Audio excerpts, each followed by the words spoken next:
firm a foundation, ye saints of the Lord, is laid for your faith in this excellent word. What more can he say than to you he has said? To you who for refuge to Jesus has fled.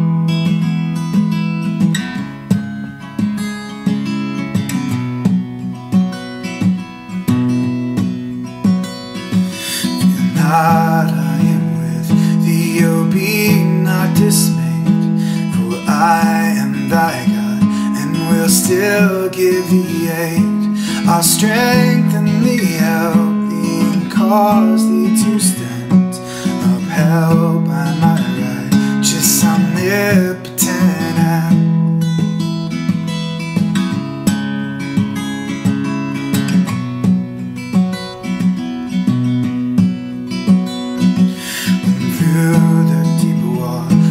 I call thee to go, the rivers of sorrow shall not overflow, for I will be with thee, thy troubles to bless, and sanctify to thee thy deepest distress.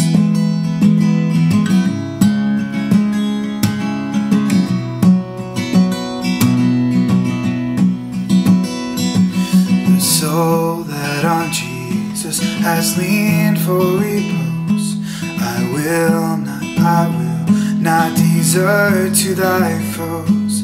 That soul, though all hell should endeavor to shake, I'll never, no, never forsake.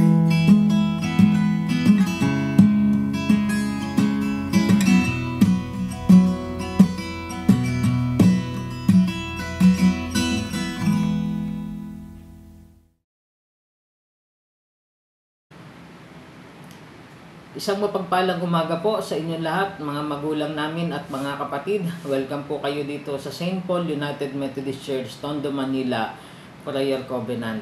Tayo po muna ay manalangin.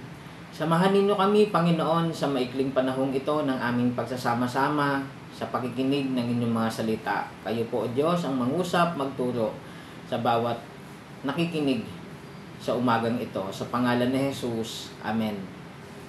Ang ating pong pagbubulay-bulayan ay matatagpuan sa unang Tesalonica, Kabanatang 4, mga talatang 13 hanggang 18. Subalit ilang talata lang po ang ating pagbubulay-bulayan at bibigyan ng pansin.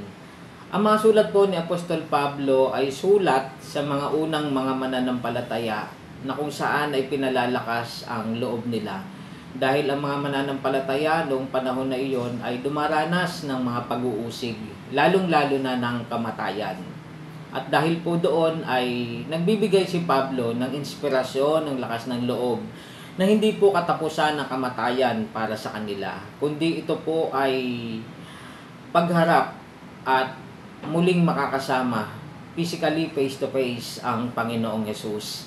Sabi po sa unang Tesalonica, Kabanatang 4, sa talatang 13, mga kapatid, nais naming malaman ninyo ang katotohanan tungkol sa mga namatay na upang hindi kayo magdalamhati tulad ng mga taong walang pag-asa. At bahagi po ng mga talata pong ito ay binigyang pansin ni Apostol Pablo na dahil sa ating paniniwala o dahil sa paniniwala sa Panginoong Hesus na muling nabuhay at ang mga patay ay muli ring bubuhayin. Alam po natin na ang Panginoon ay muling magbabalik at marami na tayong mensahe na napakinggan na ang Panginoon ay muling magbabalik. At sa pagbabalik na iyon ng Panginoon, sa verse 16, sa araw na iyon kasabay ng malakas na utos ng tinig ng arkanghel at ng tunog ng trompeta ng Diyos, bababa ang Panginoon mula sa langit. Ang mga namatay na sumasampalataya kay Kristo ay bubuhayin muna. Verse 17, pagkatapos tayo namang mga buhay pa at natitira ay titipunin sa alapaap kasama ng mga binuhay upang salubungin ang Panginoon sa himpapawid. Sa gayon, makakapiling natin siya magpakailanman. Ito po yung turo o maaaring itinuro din ng Panginoon kay Pablo. And that's vision or pangitain pagdating ng panahon sa pagbabalik ng Panginoon ay kanyang titipunin ang mga nauna nang namatay at ang mga buhay pa sa mga panahon po na yon ay kanya namang kukunin at titipunin sa alapaap upang salubungin ang Panginoon. Ito po yung inspirasyon na ipinakita ni Apostol Pablo dahil tayo po ay laging may pag-asa sa ating mga puso. Bagamat may mga mamamatay, may mga nauna na sa atin, at may mga nauna na rin sa atin kahit noon pa, lalong-lalo sa panahon ng mga unang mga mananampalataya na dumanas ng mga pag-uusig. Sa verse 18, sabi po ni Pablo, "Kaya nga palakasin ninyo ang loob ng bawat isa sa pamamagitan ng mga aral na ito." Bagamat, oo, nabubuhay, may mga panganib, may mga pag-uusig, pero merong pag-asa sa Panginoon dahil hindi po katapusan ng kamatayan, kundi ito ay paghahanda rin natin para sa pagharap natin sa Panginoon habang tayo ay nabubuhay pa. Sa ating pag-alaala sa buwang ito o ng mga mahal natin sa buhay na nauna na sa atin, naroroon ang pananampalataya sa kanila at gayon din po tayo na daranas din ng kaligtasan at buhay na walang hanggan dahil sa ginawa ng Panginoon doon sa krus, ng Panginoong Jesus doon sa krus. At hindi siya namatay kundi siya ay muling nabuhay at magpapatuloy po tayong nabubuhay ng mayroong pananampalataya at pagtitiwala sa Kanya. Sa pangalan ng Ama, ng Anak at ng Banal na Espiritu. Amen. Tayo po ay manalangin. Purihin ka aming Ama at aming Diyos sa mapagpalang umaga sa buhay at biyaya ng buhay na patuloy mong ibinibigay. Salamat Panginoon, mapalad po kami sa bansang ito. Mapalad po kami na malaya, na naipapangaral, na ituturo, na ibabahagi ang inyong salita o magandang balita, Panginoon.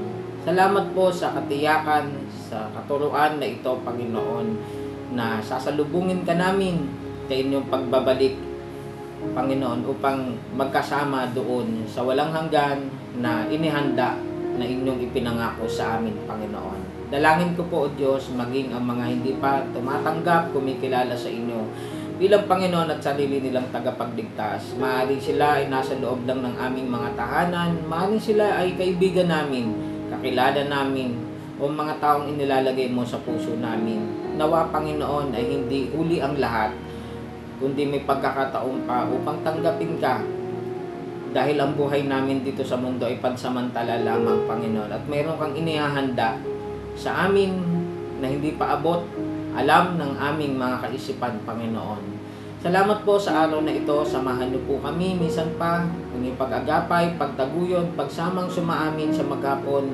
Pagpalain mo ang pamilya na nakikinig ngayon, Panginoon. Katagpuin mo ang kanilang kalagayan at pangangailangan bilang mga ama at ina sa kanilang mga sambahayan, Panginoon. At ang aming mga anak, Panginoon, mga bata at kabataan sa aming kasalukuyang henerasyon. Pagpalain niyo po sila, pagkaloob po ninyo ang pinakamabuti at kailangan nilang malaman, matutunan, lalo na yung katotohanan mula sa inyong Panginoon. Salamat po, Diyos, dahil kayo ay laging naririyan upang samahan, gabayan, kalingain kami sa lahat ng panahon ng aming buhay. Binabalik po namin sa inyo, aming Ama at aming Diyos, ang pinakamataas na papuri, pagsamba at pagpapasalamat alang-alang kay Jesus na aming Diyos. Amen.